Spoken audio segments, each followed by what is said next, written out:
J'aurais pu me laisser emporter par le chaos, mais cette semaine, j'ai appris à revoir mes priorités et à avancer malgré tout. Lundi, j'ai profité à fond. Mardi, journée réunion, j'ai à peine eu 15 minutes pour manger. Et mercredi, au lieu de sortir, j'ai choisi de prioriser mon travail. Et cette fois, j'ai tenu bon. On a juste décalé la sortie prévue à vendredi et ça a tout changé. Et ça, c'est une vraie victoire pour moi. J'ai réussi à remettre les priorités à leur place. Cette semaine, j'ai appliqué une règle simple. Si ça prend 2 minutes, je le fais tout de suite. C'est totalement le genre de petites tâches qui s'accumulent et qui me surchargent mentalement. Maintenant, j'essaie de les éliminer en instantané. Et franchement, ça change tout. Tout le monde est parti profiter un petit peu. Moi, comme j'avais encore du travail, je suis restée à la maison. Et le plus fou, c'est que grâce à ça, vendredi, j'ai pu profiter de ma journée sans stress. D'ailleurs, chose extrêmement rare, je n'ai quasiment pas touché mon téléphone de la journée.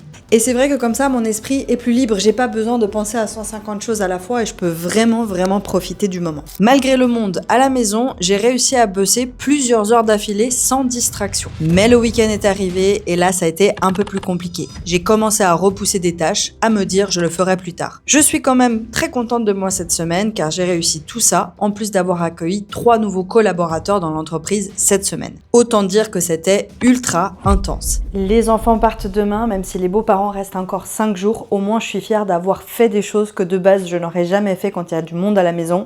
Et donc ça, c'est vraiment une grosse victoire pour moi. C'est toujours un pincement au cœur de voir les enfants partir, mais je vais pouvoir me focus encore plus sur ceci au reset. Et maintenant, place à ma santé. Dans le prochain épisode, je vais tester 1 ou 2 actions pour mieux prendre soin de moi.